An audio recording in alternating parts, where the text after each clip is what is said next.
அஸ்ஸலாமு அலைக்கும் வரஹ்மத்துல்லாஹி வபரகாத்துஹு. இறைவன் மிகப்பெரியவன். மக்கமா நகரத்தில் இருக்கக்கூடிய பலவேறு நூற்றுக்கணக்கான பள்ளிவாசல்கள் இருக்குது. அதில் இந்த பள்ளிவாசல் மிக முக்கியமான ஒன்று. 42,000 பேர் ஒரே நேரத்தில் இங்கே இக்திகாஃப் இருக்க முடியும் அப்படிங்கிற அளவுக்கான மிக பிரம்மாண்டமான பள்ளிவாசல்.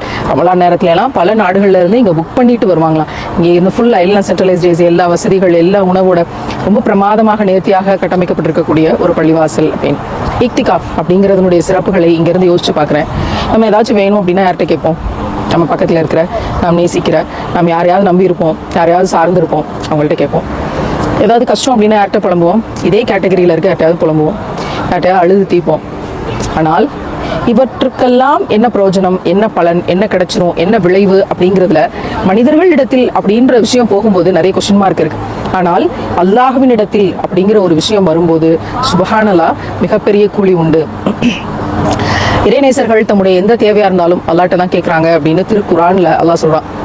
அப்போ நமக்கு எந்த ஒரு சின்ன தேவையாக இருந்தாலும், எந்த ஒரு பெரிய தேவையாக இருந்தாலும், எந்த ஒரு கவலையாக இருந்தாலும், எந்த ஒரு கண்ணீரினுடைய நோவினையாக இருந்தாலும் நாம் அதை அல்லாஹ் கிட்ட கேட்கக்கூடியவர்களாக இருப்போம். அல்லாஹ்ட்ட ஷேர் பண்ணக்கூடியவங்களா இருப்போம். அல்லாஹ்ட்ட தீர்வு கேட்கக்கூடியவங்களாக இருப்போம். விளைவை அல்லாஹ்விட மட்டுமே எதிர்பார்த்தவர்களாக இருப்போம் அப்படின்னா நாம் இறைநேசர்களாக வாய்ப்பு இருக்கு. இல்லைங்க, நான் மனுஷனை தான் நம்பி இருக்கிறேன், மனுஷன்ட்ட தான் கேட்குறேன், மனுஷன்ட்ட தான் பகிர்றேன், மனுஷன்ட்ட மட்டும்தான் விளைவை எதிர்பார்க்குறேன் அப்படின்னா நாம் அந்த இடத்துல ஏதோ அல்லாஹ் விட்டு கொடுத்த மாதிரி யாரும் ஒரு உணர்வு தான். இந்த இக்திகாஃப் அப்படிங்கிற விஷயம் இந்த மனிதர்கள் அப்படிங்கிறதுல இருந்து நம்மளை கொஞ்சம் கடத்தி கொண்டு வந்து அல்லாஹ்விடத்துல பேசி அல்லாஹ்வுடைய வார்த்தைகளை நினைவு கூர்ந்து அட விளக்கத்தை அறிந்து அல்லாஹ்வையே நினைத்திருந்து அப்ப நானும் அல்லாஹ்வும் மட்டும், நானும் மனிதர்களுமாக, நானும் குடும்பமாக, நானும் உறவுகளுமாக, நானும் பிள்ளைகளுமாக, நானும் இந்த சமூகமாக, நானும் இந்த சமூக பிரச்சனைகளுமாக, நானும் என்னுடைய எமோஷன்ஸுமாக அப்படின்னு இருக்கக்கூடிய விஷயங்கள் மாறி நானும் அல்லாஹ்வும், நான் ஒரு நல்லடியாராக அல்லாஹ்விடத்திலேயே அனைத்தையும் பகிர விரும்புகிறேன். என்னுடைய நேரம் முழுவதையும் அதற்காக சில நாட்களாவது நான் ஒதுக்கி என்னை தூய்மைப்படுத்திக் கொள்ள விரும்புகிறேன் அப்படின்னு நம்ம நியத்து வைக்கக்கூடிய ஒரு மிக வலிமையான ஒரு சூழலும் வாய்ப்பும் வரமும் இக்திகாஃப் என்பது. என்னோட தோழி எனக்கு சொல்லுவாங்க, நீங்க காபாவை பார்க்க போகும்போது ஹரமுக்கு போற ஒவ்வொரு நாளும் இக்திகாஃப் நியத்தோடையே போங்க. இக்திகாஃப் அப்படிங்கிற நியத்தோடையே நீங்க ஒவ்வொரு நாளும் அடியெடுத்து வைங்க, அல்லாஹ் அதை பொருந்திக் கொள்வான் அப்படின்னு. சுப்ஹானல்லாஹ். எவ்வளவோ ஓடுற ஓட்டத்துல நம்முடைய நியத்து என்னவாக இருக்கிறது, நம்முடைய வாழ்க்கையின் லட்சியம் என்னவாக இருக்கு, நம்மளோட ஆசை என்ன, நம்ம கனவு என்ன, நம்ம லட்சியம் என்ன, எதை அடைவதற்காக ஓடுறோம். இன்னைக்கு எனக்கு என்ன வேணும், நாளைக்கு என்ன வேணும், அடுத்த வாரம் என்ன வேணும், அடுத்த மாசம் என்ன வேணும், அடுத்த வருஷம் என்ன வேணும், வாழ்நாள் முடியும் போது நான் என்னவாக இருக்கணும், எனக்கு என்ன தேவை, என் பிள்ளைகளுக்கு நான் என்ன சேர்த்து வைக்கணும், எதை விட்டுட்டு போகணும், யார் யாருக்கு எப்படி கல்யாணம் முடிக்கணும், அடுத்து பேரம்பேத்திகளுக்கு என்னவாக எடுத்து வைக்கணும், நான் அல்லாஹ்வோடு எப்படி இருக்கிறேன், நான் அல்லாஹ்வோடு எப்படி பேசுகிறேன், அல்லாஹ்வோடு என்ன கேட்கிறேன், அல்லாஹ்வோடு என்ன பகிர்கிறேன், அல்லாஹ்விடத்தில் என்ன விளைவுகளை எதிர்பார்க்கிறேன், நானும் அல்லாஹ்வினுடைய நெருக்கத்தை எந்த சதவீதம் உயர்த்துகிறேன், அதற்கு அல்லாஹ்விடத்தில் எப்படி மண்டியிடுகிறேன், மன்றாடுகிறேன். இந்த உலகத்திலிருந்து நான் அல்லாஹ்விடம் சந்திக்க செல்லுகிற போது, ஒரு அழகிய திருமுகத்தை பார்ப்பதற்காக ஓடுகிற போது நான் அல்லாஹ்வுக்காக கொண்டு போவது என்ன, அல்லாஹ்விடத்தில் கொண்டு போய் சேர்க்க போவது என்ன, அல்லாஹ்வுக்கு அழகிய கடன் கொடுப்பது எப்படி, அல்லாஹ்வுக்கே கடன் கொடுக்கிறோமா, அது அல்லாஹ்வே திருக்குர்ஆன்ல சொல்லி தரானா? அப்ப அல்லாஹ்வுக்காக அழகிய கடன் கொடுப்பது எப்படி?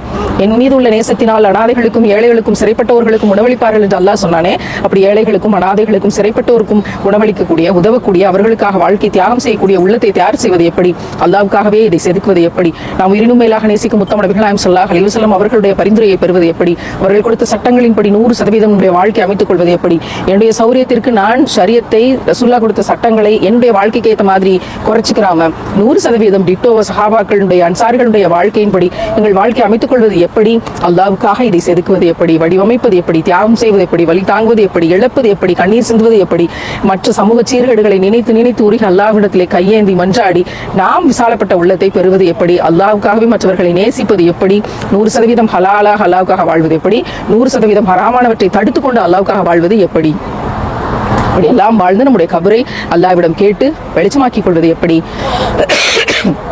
மறுமையில் முத்துக்களும் பவளங்களும் நிறைந்த நாற்காலிகளை அல்லாஹ்வின் திருமுகத்தை தரிசிக்க காத்திருப்போருக்காக அல்லாஹ் தயார் செய்து வைத்திருக்கிறான் என்றால் அந்த நாற்காலிகளை நாம் நமக்காக தக்க வைத்துக் கொள்வது எப்படி, அல்லாஹ்வின் இடத்தில் இவை பெறுவது எப்படி, அல்லாஹ்வினுடைய அழகிய திருமுகத்தை பார்த்து அந்த அர்ஷினுடைய வெளிச்சத்தில் பூரித்து ஒளி நிறைந்த மேடையை அந்த மறுமை நாளில் பெறுவது எப்படி.